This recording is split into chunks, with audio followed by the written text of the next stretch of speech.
परिचय। हम अपने दैनिक जीवन में घन का प्रयोग अक्सर करते हैं। उदाहरण के लिए, घन एक ठोस आकृति होती है। हम घन का आयतन गणित के सूत्र से ज्ञात कर सकते हैं।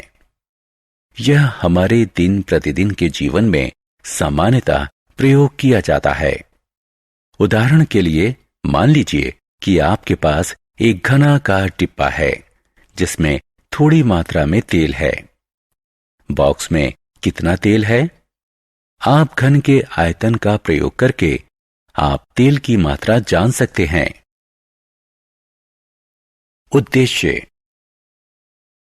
इस पाठ के अंत में आप निम्न करने में सक्षम हो जाएंगे: घन को पहचानना, अभाज्य गुणनखंड विधि के प्रयोग के लिए घन को पहचानना, घन की विशेषताएं बताना, घनमूल को पहचानना, घन और घनमूल के बीच विभेद करना, किसी पूर्ण घन का अभाज्य गुणनखंडन की सहायता के बिना घनमूल ज्ञात करना।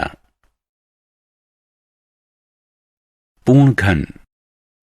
किसी संख्या का घन तब प्राप्त होता है जब उस संख्या की घात 3 कर दी जाती है।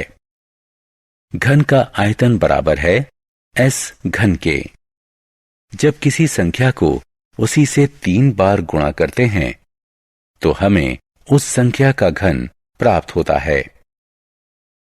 2 का घन बराबर है 8 के। 5 का घन बराबर है 125 के। 8 और 27 प्राकृतिक संख्याएं हैं जो क्रमशः प्राकृतिक संख्याओं 2 और 3 का घन है। ऐसी संख्याओं को घन संख्याएं कहते हैं। उदाहरण। पूर्ण घन बनाने के लिए 500 को किस सबसे छोटी संख्या से गुणा करना होगा? हल।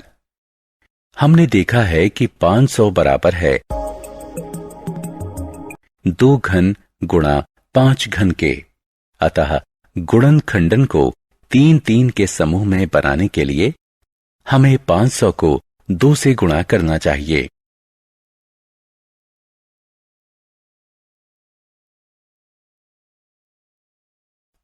उदाहरण। 686 को पूर्ण घन बनाने के लिए किस सबसे छोटी संख्या से भाग देना होगा? 686 का गुणनखंडन करके हमें यह प्राप्त होगा: गुणज 7 3 के समूह में है लेकिन 2 अकेले है। इसलिए यदि इसमें 2 से भाग दिया जाए तो संख्या पूर्ण घन बन जाएगी। 686 को 2 से भाग करने पर यह पूर्ण घन बन जाएगा।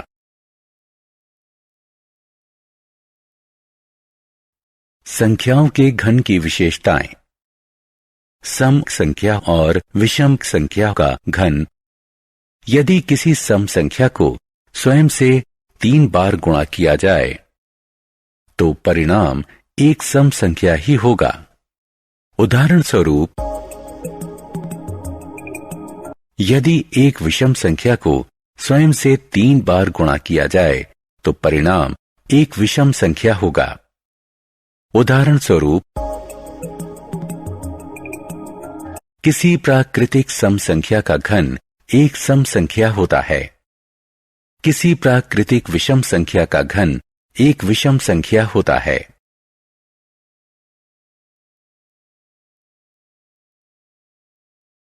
ऋणात्मक पूर्णांकों का घन। नीचे दिए गए गुणन को देखिए।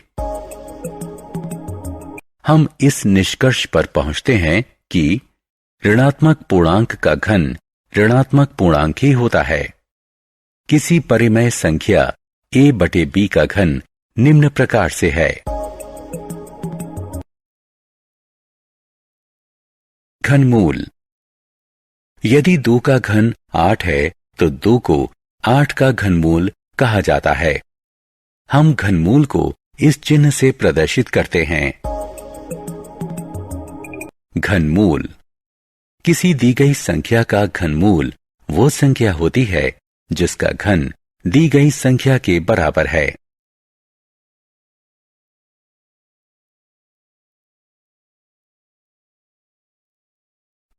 किसी पूर्ण घन का अभाज्य गुणनखंडन द्वारा घनमूल प्राप्त कीजिए।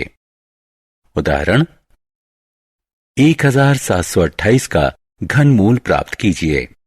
हल दी गई संख्या का अभाज्य गुणनखंडन कीजिए। समान गुणनखंडों का त्रिक बनाइए। प्रत्येक त्रिक से एक अभाज्य संख्या लीजिए और उनका गुणनखंड बनाइए। वांछित घनमूल 12 है, जिसे हम इस प्रकार लिख सकते हैं।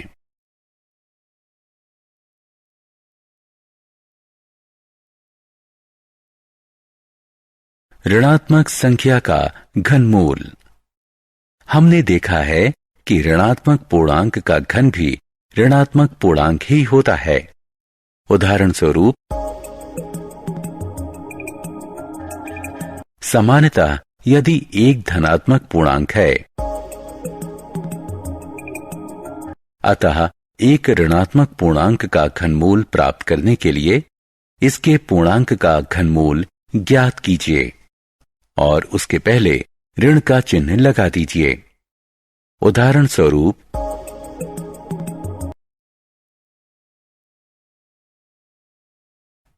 पूर्णांकों के गुणनखंड का घनमूल। उदाहरण स्वरूप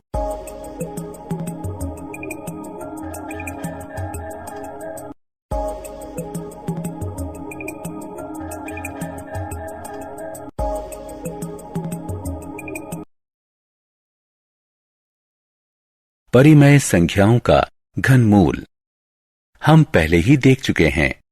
इसे इस प्रकार लिखते हैं। उदाहरण का घनमूल ज्ञात कीजिए। हल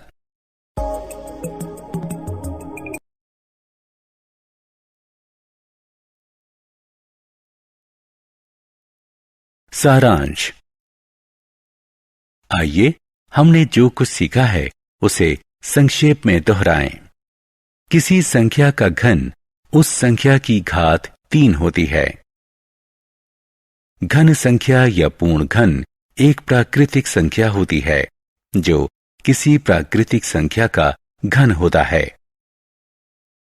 एक पूर्ण घन समान गुणनखंडों के त्रिक के रूप में व्यक्त किया जा सकता है।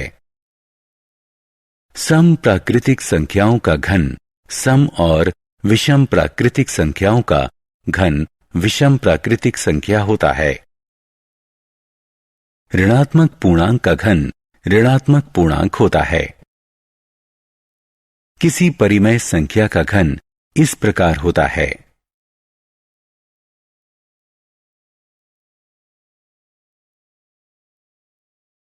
किसी दी गई संख्या का घनमूल वह संख्या होती है जिसका घन दी गई संख्या के बराबर हो। ऋणात्मक संख्याओं का घनमूल ऋणात्मक होता है। किसी परिमेय संख्या a/b का घनमूल यह होता है।